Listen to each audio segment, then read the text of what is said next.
नमस्कार। अररिया के फारबिसगंज में आपका स्वागत है और इस वक्त हम मौजूद हैं रुंगटा इंस्टीट्यूट ऑफ टेक्नोलॉजी के ठीक सामने। दरअसल ये खबर उन लोगों के लिए है जो इंजीनियरिंग करना चाहते हैं, जो इंजीनियरिंग के क्षेत्र में अपना भविष्य बनाना चाहते हैं। दरअसल जो सीमांचल है, सीमांचल के जो छात्र हैं और इसके साथ साथ जो बिहार के छात्र हैं, उनके लिए रुंगटा इंस्टीट्यूट ऑफ टेक्नोलॉजी यानी आरआईटी एक बड़ा मौका बन के सामने आया है, बड़ा सुनहरा अवसर बनकर सामने आया है। इस वक्त हम उसी आरआईटी बिल्डिंग के ठीक सामने खड़े हैं और जो दर्शक हैं उनकी जानकारी के लिए हम बता दें कि ये जो रुंगटा इंस्टीट्यूट ऑफ टेक्नोलॉजी है, ये आरके रुंगटा चैरिटेबल ट्रस्ट की एक इकाई है और यहाँ पे अब जो है इंजीनियरिंग की पढ़ाई होगी। जो इंजीनियरिंग के जो मेन जो क्षेत्र है, टेक्निकल है, मैकेनिकल है, सिविल है, कंप्यूटर साइंस है, अगर उनमें बच्चे दाखिला लेना चाहते हैं तो उसके लिए आरआईटी तैयार है। आप यहाँ आके एडमिशन ले सकते हैं, दाखिला ले सकते हैं और बच्चे अपना भविष्य संवार सकते हैं।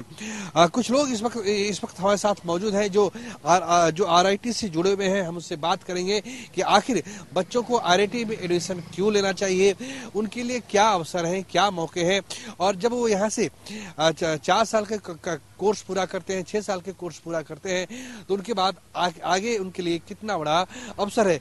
अभिनंदन नौटियाल हमारे साथ मौजूद हैं और अभिनंदन नौटियाल जो है वो आरके रुंगटा चैरिटेबल ट्रस्ट के सीईओ है। सबसे पहले नौटियाल जी, स्वागत है आपका। आप उत्तराखंड से लगते हैं, उत्तराखंड से आप यहाँ आए हैं, ऐसा क्या लगा जो उत्तराखंड से सीधे आप फारबिसगंज पहुंच गए? सबसे पहली चीज हम ये बता दें कि हम लोग आरके मिशन से जुड़े हुए, रामकृष्ण मिशन। अच्छा। जो स्वामी विवेकानंद जी ने एस्टेब्लिश किया था।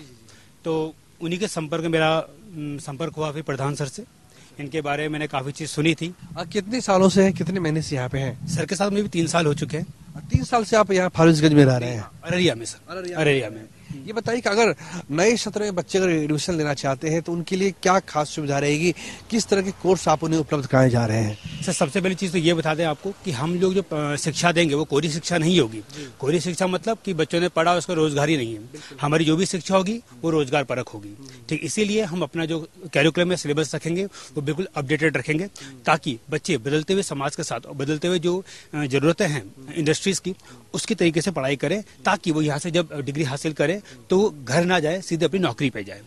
ये आपने बहुत बड़ी बात कही, बहुत अच्छी बात कही है। दरअसल जो भी बच्चे इंजीनियरिंग में एडमिशन लेते हैं उनकी कोशिश होती है कि जब उनकी डिग्री पूरी हो जाए तो उन्हें बेहतर कंपनी में प्लेसमेंट मिले, बेहतर उनका पैकेज हो, ताकि उन्होंने जो पढ़ाई के दौरान जो पैसे खर्च किए हैं उस पैसे की रिकवरी साल भर में हो जाए और उनके सामने एक बेहतरीन जो है वो अवसर मौजूद हो। नौटियाल जी, हम ये जानना चाहेंगे आपसे कि जो कोर्स है किस तरह के कोर्स आप जो है ऑफर कर रहे हैं बच्चों को? सबसे बड़ी चीज तो हमारा फोकस है बीटेक के ऊपर। बीटेक के ऊपर जिसकी सारी स्ट्रीम्स होंगी, आपके civil, CS, ECE, everything. Okay, after that we are looking for the BBA and BCA. ठीक है, all the courses are professional courses. After that they can easily get the job even in New Delhi and metropolitan cities. So the main focus is this. This is your far-flung border area. Okay, so we are trying to provide all those basic facilities that the students of New Delhi or Mumbai they are getting there. We are trying to provide those facilities here only.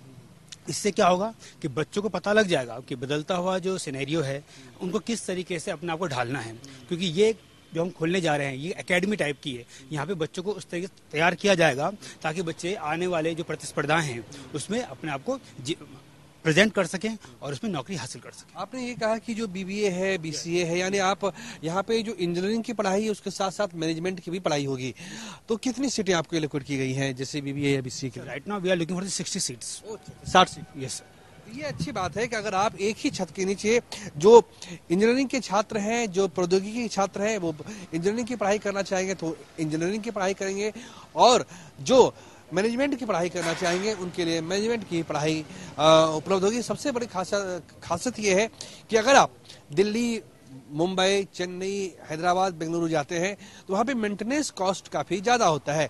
बच्चे रहते हैं, उनका hostel का खर्च ज़्यादा होता है, उनके खान पान का खर्च ज़्यादा होता है, और उस तरह से डिग्री तो मिल जाती है लेकिन उन्हें रोजगार नहीं मिलता है। रुंगटा इंस्टीट्यूट ऑफ टेक्नोलॉजी की कोशिश है और इसका एक शानदार इतिहास रहा है कि जो भी लोग यहाँ से जुड़े हैं उन्हें बेहतर प्लेसमेंट मिला है। इसीलिए छात्रों से अनुरोध होगा, बच्चों से अनुरोध होगा कि वो बिल्कुल RIT में एडमिशन लें ताकि उनके सामने एक जो मौके हैं, एक मौका उपलब्ध हो और वो सफलता की सीढ़ियों पे लगातार चढ़ते रहें। एक सवाल ये है नौटियाल जी कि बच्चे आते हैं, एडमिशन लेते हैं, शुरू में ये होता है कि बच्चे एडमिशन ले लेते हैं तो पहला साल तो उनका बहुत बढ़िया चलता है, फिर वो जो मैनेजमेंट होता है वो कैजुअल हो जाता है उसके प्रति। सबसे बड़ी बात है रोजगार प्लेसमेंट के लिए भी आप लोगों ने कुछ कंपनियों से बातचीत की होगी या फिर उस दिशा में भी काम कर रहे होंगे? Yes sir. सबसे पहली बात तो वो बता दूं कि जो RK रुंगटा चैरिटेबल ट्रस्ट है, इनकी अपनी फैक्ट्रीज वगैरह हैं, ठीक है सर। तो पहली चीज तो ये है कि जो बच्चे यहाँ से प्लेस होता है तो हम उसको अपनी डोमेस्टिक फैक्ट्रीज में ले सकते हैं। दूसरी चीज रही बात प्लेसमेंट की, तो सर ऐसा है कि जो भी कॉलेज अपने बच्चों को ढंग से तैयार करता है, मैं पहले क्लियर कर दूं, कंपनीज वहाँ प्लेस होती हैं, आती हैं, ठीक है। जहाँ मैं पहले पढ़ाई करता था वहाँ पे इन्फोसिस, TCS खुद आती थी। क्यों इस प्रकार से तैयार किया जाता था, ये डिपेंड करता है मैनेजमेंट की इंटेंशन क्या है। अगर मैनेजमेंट सिर्फ पैसा कमाना चाहता है तो वहाँ के बच्चे तैयार कभी नहीं हो पाएंगे। लेकिन ये सर चैरिटेबल ट्रस्ट है, हमारा मेन फोकस क्या है कि समाज में जो मुख्य धारा बह रही है रोजगार की, उसमें अपने बच्चों को शामिल करना। एक मिनट हम आपके पास आते हैं, मेरे साथ रहिए। आप देखिए ये बहुत अच्छा जो RIT का जो लुकिंग है बहुत अच्छा है, सामने से बड़े बढ़िया ढंग से तैयार किया गया है। आसपास का जो इलाका है पूरा लस ग्रीन है, यहाँ पे हरियाली भी है, यहाँ पे स्वच्छ हवा है। बच्चे जहाँ एक तरफ पढ़ाई में मजबूत होगी, उसी तरफ दूसरी तरफ उन्हें सुकून का एहसास होगा। जब वो शहर के कोलाहल से दूर आकर फारबिसगंज में पढ़ाई करेंगे तो उन्हें बहुत अच्छा लगेगा। बहुत शानदार तरीके से इस बिल्डिंग को तैयार किया जा रहा है। जो बेसिक अम्यूनिटीज है, जो आधारभूत सुविधाएं हैं, वो सारी सुविधाएं छात्रों के लिए उपलब्ध रहेंगी। अब देखिए हम धीरे धीरे जो है इस के अंदर आ रहे हैं और आपको पहली नजर में पता चल जाएगा कि यहाँ पे पढ़ाई किस तरह की होगी। एक आखिरी सवाल नौटियाल जी ये है कि बच्चों को क्या आश्वस्त करना चाहिए? सर बच्चों को हम ये कहना चाहते हैं कि इस संस्थान में जब वो प्रवेश लेंगे तो ये संस्थान उनके घर जैसा होगा। उसी प्रकार उनका ख्याल रखा जाएगा जैसे माँ बाप घर में अपने बच्चों का रखते हैं। So this place will become their home from their home. ये तो हमारे साथ नौटियाल जी थे। अब जो इस संस्था के डायरेक्टर हैं डॉक्टर संजय प्रधान, हम उनसे बात करेंगे। संजय प्रधान जी, आप हमारे पास आए। यहाँ पे फारबिसगंज जैसी जगहों में यहाँ पे इंजीनियरिंग की बात करना, सोचना एक थोड़ा आश्चर्य लगता है, थोड़ा अटपटा लगता है। बच्चे आपने हिम्मत की है, अब आगे जो नया सत्र होगा जिसमें दाखिले का जो काम होगा उसको आप किस ढंग से पूरा करेंगे? धन्यवाद। इस सीमांचल एरिया से इस तरह का इंस्टीट्यूशन जो है सपना को साकार करने के लिए अपना जो ट्रस्ट है, जो महावीर प्रसाद रुंगटा जी जो चेयरमैन साहब हैं, तो उनका कर्म भूमि था अररिया से, जो कि ऑलरेडी एक मोहिनी देवी मेमोरियल स्कूल एवं रुंगटा हॉस्पिटल चलते आ रहा है, जिससे विद्यालय से 2001 से स्थापना हुआ था। वहाँ ऐसा ही शिक्षा दिया गया जिससे बच्चे सब आज बहुत बड़ा पोस्ट से भी गए हैं, डॉक्टर, इंजीनियर, IPS IAS बन के, एवं देश विदेश से बहुत जगह काम भी कर रहे हैं। साथ साथ से उसका ऐसा स्किल डेवलपमेंट लिए दिया गया जिससे वो अपना पैर पर खड़ा होकर भी कुछ कर रहे हैं। तो उसके साथ साथ देखा गया ये सीमांचल एरिया से बहुत बच्चे जो है बाहर चल जाते हैं। उसको देखते हुए तो यहाँ जो है एक MIT जो है ऑक्शन हुआ था, ये ट्रस्ट जो है परचेजिंग किए और यहाँ जो सीमांचल एरिया से बच्चे को बेहतरीन शिक्षा देने के लिए प्रयास जारी रहेगा। ज़्यादा से ज़्यादा बच्चे को इससे लाभान्वित हो एवं भविष्य में उसके करियर बनने के लिए जहाँ तक संभव है ट्रस्ट जो है करेंगे। एक सबसे बिहार के साथ दुर्भाग्य ये है कि यहाँ बच्चों का ही पलायन होता है, पैसे भी जाते हैं और बच्चे बाहर होकर वहीं बस जाते हैं। माँ बाप अपना फर्ज पूरा करते हैं, माँ बाप को कुछ पैसे वो हर मंथ भेज देते हैं ताकि उनका जो है गुजारा हो सके। आपने ये कदम उठाया है, बच्चे यहाँ पे आएंगे, जाहिर सी बात है बच्चे यहाँ से बन के निकलेंगे। एक है बिहार सरकार की स्टूडेंट किट योजना जिनके तहत एडमिशन होता है, क्या उसको लेकर भी कुछ बातचीत हुई है? नहीं, उसके लिए तो कैंडिडेट से जो सब साधारण घर का पोर फैमिली से बिलोंग करते हैं उसका भी क्रेडिट कार्ड से बच्चे लोग पढ़ने के लिए भी उसका मौका मिलेगा। एवं अपना ट्रस्ट का तरफ से भी इस तरह का साधारण परिवार घर के भी बच्चे को हम मदद करने यथासंभव प्रयास करेंगे। जी, ये सीमांचल एरिया से जो बच्चे बिहार से बाहर जाते हैं, हम चाहेंगे बिहार से टॉप इंजीनियरिंग कॉलेज एवं पैरामेडिकल व अन्य और कुछ कोर्स जो है हम इसी सेशन से चालू करने के अप्लाई करने के लिए प्रयास करेंगे। जो रुंगटा इंस्टीट्यूट ऑफ टेक्नोलॉजी है, अगले 10 साल में अपना मुकाम आप कहाँ देखना चाहेंगे? बच्चे आएंगे, उनके एलुमनीज बनते चले जाएंगे, एक चैन, एक श्रृंखला तैयार होती चली जाएगी।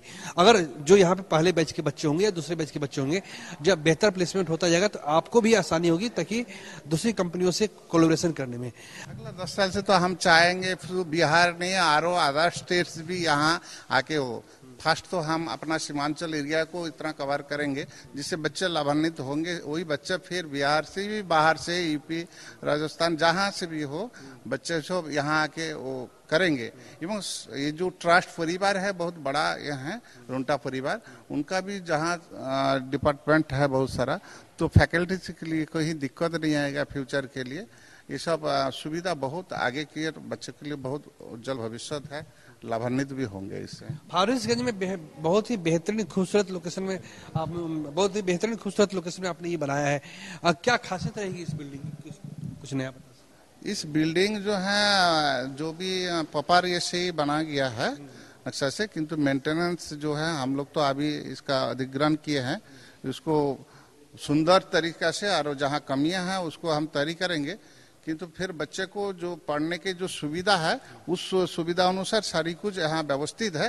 थोड़ा रिमॉडलिंग होना आवश्यकता है एवं बच्चे को जो भी डिमांड है उसको देखते हुए हमने इससे और बेहतरीन करने के प्रयास करें। अगला 6 महीने के भीतर इस सब कमी का हम दूर करेंगे। अब हमारे साथ गौतम कुमार शाह है। गौतम कुमार शाह जी के बारे में बता दें कि जो अररिया नगर परिषद है उनकी ये उप मुख्य पार्षद है। स्वागत है सर आपका। हाँ, एकदम आपका भी स्वागत है। हाँ, एक चीज और, ये यहाँ के इस ट्रस्ट के रुंगटा चैरिटेबल ट्रस्ट के आप मेंबर भी हैं जी। ये बताइए कि दोहरी जिम्मेदारी आपके ऊपर है। एक तो आपको जो है आपके शहर में भी आपको एक्टिव रहना है, जो आपका शहर है जहाँ के आप उप मुख्य पार्षद है। दूसरा, बच्चे जब आएंगे तो उनकी उम्मीद आपको आपसे बढ़ जाएगी। तो ये जो दोहरी जिम्मेदारी है उसका निर्वहन किस तरीके से करेंगे आप? देखिए, ये रुंगटा ट्रस्ट है और हम लोग इससे आज से नहीं बहुत पहले से जुड़े हुए हैं और अररिया में बेहतर काम कर हम लोग दिए हैं। आज रुंगटा ट्रस्ट के द्वारा वहाँ मोहिनी देवी मेमोरियल स्कूल जो संचालित है वो जिले की बेहतर स्कूल और बेहतर मैनेजमेंट के लिए जानी जाती है और उसी के क्रम में हम लोग इस संस्था को टेक ओवर लिए हैं। तो इसको भी बेहतर जो ये रेणु की धरती है और इसे बढ़िया बनाने के लिए ये सोच के साथ जब हम लोग इसका विजिट करने आए थे तो महावीर रुंगटा जी हम लोग के साथ आए हुए थे यहाँ। तो हम लोग इसको सोचे, जब इसका जीर्ण अवस्था देखे हम लोग तो कहें कि नहीं, इसको परचेज कर और इसको भारत लेवल का इंस्टीट्यूट बनाए और जो दूसरे स्टेट से भी बच्चा यहाँ आकर पढ़े। बिहार के बच्चे तो पढ़े ही पढ़े, लेकिन हम इसको ऐसा व्यवस्था, ऐसा मैनेजमेंट दें। जो ट्रस्ट के लोग हैं उनकी ये सोच है कि जो यहाँ इन्वेस्ट कर रहे हैं, लगा रहे हैं, तो इनसे रिटर्निंग की उम्मीद उनको नहीं है। ये सबसे बड़ी बात है बिहार के लिए। होता क्या है कि कोई इंस्टीट्यूट खोलता है तो उसको उससे रिटर्निंग की आशा रहती है। ये आशा के साथ ये इंस्टीट्यूट अभी नहीं खोला जा रहा है और भविष्य में भी इसकी जो है जो आमदनी होगी, चाहे कोई इस तरह का होगा, ये पूरा ट्रांसपेरेंट है और जो भी यहाँ बच्चे पढ़ेंगे उन्हीं पर यह सारा खर्च व्यय किया जाएगा। और अभी जो है इंस्टीट्यूट अपने तरफ से जो है ये और लगाकर इसको बेहतर बनाएगा। जो इनकी अधूरी बिल्डिंग है, जो गर्ल्स हॉस्टल है कैंपस के अंदर, वो भी बहुत कम है, बच्चियां बाहर रहती हैं, कुछ ग्राउंड में रहती हैं, तो उन सबको भी हम लोग अब बनाने का काम करेंगे। बॉयज हॉस्टल भी बनाएंगे और बेहतर व्यवस्था देने के लिए हम लोग इस काम को बीड़ा उठाए हैं। और निश्चित रूप से ये रेणु की धरती है और हम लोग इसको बेहतर मुकाम देंगे, जो शिक्षा के क्षेत्र में फारबिसगंज का भी एक नाम हो और इंस्टीट्यूट का भी नाम हो। फारबिसगंज जो है आने वाले कुछ महीनों में जो बिल्डिंग का जो निर्माण होना है, जो आधे अधूरे काम है, वो कौन कौन से आधे अधूरे काम है जो और उसे कब तक पूरा कर पाएंगे? देखिए, आने वाले जो काम है, जैसे कि पीछे अभी ब्लॉक जो बन रहा है वो अधूरा है। इस पर भी जो ये 1 और 2nd फ्लोर है, तो ये 3 फ्लोर ऊपर बनना है। अच्छा जी। और उसके ऊपर भी 3 फ्लोर है तो 2 फ्लोर और बनना है, 5 मंजिला। ये 5 मंजिला का प्रोजेक्ट है, जो प्रोजेक्ट रुका हुआ है। और नीचे बेहतर है तो ये सब भी काम चलेगी। और जो हमारे सर अभी बताए, अभी नोडियाल सर और प्रधान सर बताए कि हम लोग इसी सत्र में चाहेंगे कि हम लोग को जो जो एप्लीकेशन मिल जाएगा तो हम लोग स्टूडेंट को लेते जाएंगे, तो ये सारा काम एक साथ चलेगी। फंड की व्यवस्था की कोई कमी नहीं है और काम जो है अब हम लोग यहाँ आ गए हैं, कल हम लोग टेक ओवर लिए हैं, आज अपना कुर्सी ब्रेंच सब लगा दिए हैं इसमें, तो हम लोग इसको आज से ही मतलब कि इसमें काम आज से ही चालू हो गई है और ये निरंतर चलती रहेगी। जब तक एक बेहतर व्यवस्था हम लोग नहीं दे दें तब तक हम लोग चैन से नहीं बैठेंगे और इसे और बेहतर, कितना बेहतर हो सके, आपके न्यूज के माध्यम से और लोगों के माध्यम से हम लोग बहुत इंस्टीट्यूट घूमे हुए हैं, दूसरे स्टेट में भी गए हुए हैं, तो वहाँ बहुत सारी फैसिलिटी सरकार की तरफ से भी मिली हुई है और जो लोग हैं वहाँ के वो भी बहुत सारे कुछ कर रखे हैं, जहाँ की दूसरे स्टेट में लोग यहाँ से बच्चा जा रहे हैं, आज कोटा से यहाँ से बच्चे जा रहे हैं, तो हम ऐसा व्यवस्था पैदा करेंगे कि लोग दूसरे जगह से यहाँ बच्चा आए। ये आपने सबसे अच्छी कही बात की, आप मेरे साथ रही। ये शाह जी ने सबसे अच्छी बात कही है कि बच्चे बिहार के बच्चे ही बाहर क्यों जाए, बाहरी राज्य के बच्चे बिहार क्यों नहीं आए, क्योंकि सबसे अच्छी बात यह है कि संस्था के पास धन की कोई कमी नहीं है, पैसे की कोई कमी नहीं है और संस्था खुले हाथ से, खुले दिल से पैसा खर्च करने के तैयार हो। सबसे खासियत यह है कि बच्चे क्वालिटी के साथ कैसे यहाँ पे आए और बच्चे जब यहाँ से डिग्री पूरी करके जाए तो उन्हें बेहतर रोजगार कैसे मिले। वैसे ही भारत में इंजीनियरिंग का क्षेत्र काफी बड़ा है, यहाँ पे गुड़गांव, बेंगलुरु, हैदराबाद, चेन्नई ऐसे कई शहर केवल इंजीनियरिंग के बल पे आगे बढ़ गए। बिहार थोड़ा पीछे रह गया क्योंकि यहाँ पे उद्यमी निवेश करना नहीं चाह रहे थे, चाहे वो गौतम शाह जी हो, चाहे नौटियाल जी हो, इन सब की हमें इस मामले में सराहना करनी चाहिए कि इन लोगों ने इतना बड़ा यहाँ पे निवेश करने की, इतने बड़े निवेश करने की यहाँ पे योजना बनाई है। एक आखिरी सवाल आपसे ये रहेगा कि जो बच्चे यहाँ पे आएंगे, जो उनका कोर्स पूरा होगा तो फिर प्लेसमेंट के लिए क्या व्यवस्था होगी? देखिए, प्लेसमेंट के लिए तो हम लोग और बहुत सारी कंपनियों से भी बात है और जो ये संस्था के चेयरमैन हैं, जो हेड हैं, उनकी अपनी भी बड़ी बड़ी कंपनियां हैं और उनके सबोर्डिनेट कंपनियां भी हैं, तो बहुत कुछ को हम लोग बहुत लोगों को एडजस्ट कर पाएंगे उसमें भी। और जब बेहतर शिक्षा देंगे तो बच्चे कुछ ना कुछ जरूर करेंगे। ये क्षेत्र जो अररिया है, ये पिछड़ापन में पूरे इंडिया में टॉप पर है ये, तो इस पिछड़ेपन के लिए भी आपने बताया कि इस बिहार में कोई इन्वेस्ट करना नहीं चाह रहे हैं, तो ये हम लोग उनको समझाने में सफल रहे और उन्होंने यहाँ इन्वेस्ट किया है और ये बहुत बड़ा इन्वेस्ट होगा। ऐसा नहीं है कि अभी ये बिल्डिंग ले लिए हैं किसी तरह इसको चलाएंगे, ऐसी नहीं है। इसको बेहतर व्यवस्था देकर चलाएंगे और बेहतर से बेहतर जो शिक्षक है, जो बिहार से जाकर दूसरे स्टेट में अच्छा से पढ़ा रहे हैं, उन सबों की खोज की जाएगी, उन सबों को रिक्वेस्ट की जाएगी कि आप यहाँ आइए और यहाँ आप शिक्षा दीजिए, अपने बच्चों को शिक्षा दीजिए, जो दूसरे जगह से लोग प्रेरित हों और ये एक बेहतर संस्था इस पूरे बिहार में ये बनकर उभरेगी। तो ये हमारे साथ गौतम कुमार शाह थे, जो आर.के. रुंगटा चैरिटेबल ट्रस्ट के मेंबर भी हैं और अररिया नगर परिषद के उप मुख्य पार्षद भी हैं। बिहार में वैसे बिहार से तो पलायन बड़े स्तर पे होता है, लेकिन सीमांचल की बात करें तो यहाँ पे जो पलायन का जो स्तर है वो काफी और ज्यादा हो जाता है। फणीश्वर नाथ रेणु का संबंध इसी सीमांचल से है। उन्होंने लिखा था मैला आंचल। ये बात हम आपके सामने इसलिए कहना चाहते हैं कि बिहार का सीमांचल शुरुआत से ही पिछड़ा हुआ इलाका है, लेकिन बच्चे में प्रतिभा की कोई कमी नहीं है और उन्हीं प्रतिभा को पहचानते हुए आरआईटी, यहाँ की आरआईटी की व्यवस्था की गई है, यानी रुंगटा इंस्टीट्यूट ऑफ टेक्नोलॉजी।